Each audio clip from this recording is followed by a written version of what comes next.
नमस्कार, स्वागत है आपका डॉक्टर साहिब में और मैं हूं आपके साथ सौम्य राठी। डॉक्टर साहिब के आज के एपिसोड में ये जानेंगे कि किस तरीके से पहचानें कि बच्चे के पेट में कीड़ा हो गया है, इसके क्या लक्षण हैं, किस कारण से ऐसा होता है और इसका इलाज किस तरीके से किया जाएगा। और इस बारे में जानकारी देने के लिए आज हमारे साथ मौजूद हैं डॉक्टर ए.के. जायसवाल, जो कि बिहार के सबसे जाने माने बच्चों के डॉक्टर्स में से एक हैं। सबसे पहले डॉक्टर साहब नमस्कार, बहुत बहुत स्वागत है आपका। नमस्ते। डॉक्टर साहब, बच्चे के पेट में कीड़ा होना, ये समस्या क्या है, किस कारण से होती है? जी, बच्चों में जो के पेट में कीड़े होने का बहुत सारे कारण है और उनके अलग अलग कीड़े भी बहुत प्रकार के होते हैं। तो जैसे फॉर एग्जांपल जो एक कॉमन सा कीड़ा जिसको हम लोग कॉमनली बात करते हैं वो जैसे आपको एस्कैरिसिस है। एस्कैरिस वो आपको जिसको राउंड वर्म बोलते हैं कॉमन भाषा में, तो वो होगा खाने पीने के इन्फेक्शन से होता है। यदि फिकोरल रूट से, जैसे मान लें कि खाने और पीने के पदार्थ में यदि वो पहले से इन्फेक्टेड है और किसी एक और आप कह सकते हैं कि भाई किसी और एडल्ट या किसी और पेशेंट के स्टूल में वो कीड़ा है और वो जो बच्चे को खाना या पानी खिलाया जा रहा है कहीं वो कंटामिनेटेड वाटर का सोर्स है या खाने का सामान है या प्रॉपर हाइजीन मेंटेन नहीं हुआ है और उस इन्फेक्टेड पर्सन के हाथ से हैंडल करके फूड खिलाया जा रहा है बच्चे को, तब वो जाएगा, तब उसको हम लोग बोलते हैं वो एस्कैरिसिस बीमारी का नाम है और राउंड वर्म इन्फेस्टेशन है। एक ये ग्रुप हुआ। और इसके जो लक्षण है, इसमें लक्षण होंगे बच्चे को पेट में दर्द होगा, नॉसेटिंग फीलिंग होगी, उसको जी मिचलाएगा, उल्टी होगी, भूख नहीं लगेगी और कभी कभी डायरिया, लूज मोशन हो सकता है उसको साथ में। और बच्चे का ना वेट गेन नहीं होगा प्रॉपर, क्योंकि स्वाभाविक है कि जो कीड़ा है वो पेट में बच्चे के जो आहार है उसमें बहुत सारा शेयर वो कर लेता है और एस्कैरिसिस जो राउंड वर्म है वो खाने का जो इंटेस्टाइन का जो सरफेस है उस पर पूरा का पूरा वो उसको घेरा रहता है, तो इसलिए स्वाभाविक है कि खाना पूरा एब्जॉर्ब नहीं होता।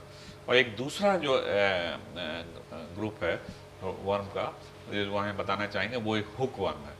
हुक वर्म जो है वो खाने पीने के से नहीं जाता, वो बच्चे जब नंगे पाँव चलते हैं और ऐसी जगह में चल रहे हैं जहाँ के हुक वर्म का है मतलब बहुतायत यदि है, तो वो बच्चे के पैर से वो हुक वर्म घुसता है, वो है ना, बेयर फुटेड यदि चल रहे हैं, बिना चप्पल का चल रहे हैं तो, और वहाँ जाके वो जब जाएगा फिर वो फाइनली जब इंटेस्टाइन तो वहाँ से जाके वो पहुँचता है, तब वो जो करता है वहाँ से वो क्रॉनिक ब्लड लॉस कराता है। धीरे धीरे धीरे धीरे ना वहाँ से वो ब्लड का लॉस होगा, जो ब्लड लॉस बहुत ऑब्वियस नहीं भी नज़र आएगा बहुत बार, लेकिन उसमें खून की कमी हो जाती है। तो हुक वर्म इन्फेस्टेशन से वो जो हमने पहला सिम्टम बताया कि वो जी मिचलाना और पेट में दर्द होना वो नहीं भी हो सकता, इसमें ये मैनिफेस्ट करेगा, ये प्रेजेंट करेगा आपको खून की कमी से, जिसको एनीमिया हम लोग बोलते हैं। तो दोनों दो ग्रुप हो गया।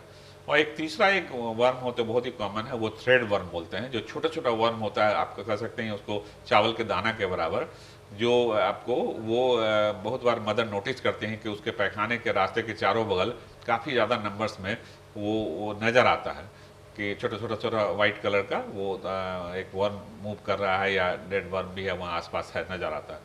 तो उसका जो लक्षण बहुत इंपॉर्टेंट लक्षण है वो होगा आपको वहाँ पे ईचिंग होगा, पेरिनेल ईचिंग हम लोग बोलते हैं, पैखाने के रास्ते में खुजलाहट होगी, बहुत ज़बरदस्त खुजलाहट होगी, बच्चे को नींद नहीं आएगी, रात भर वो खुजलाता रहेगा, दिन में परेशान रहेगा, हमेशा वहाँ उंगली ले जाएगा, ईचिंग करेगा।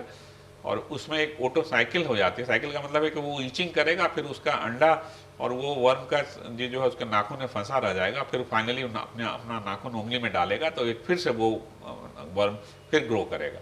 तो इस हालत में हम लोग सजेस्ट करते हैं कि नाखून छोटा छोटा हो जाना चाहिए, नाखून प्रॉपर क्लिपिंग होना चाहिए और वहाँ नीचे का भी पोर्शन है उसके भी हाइजीन हो।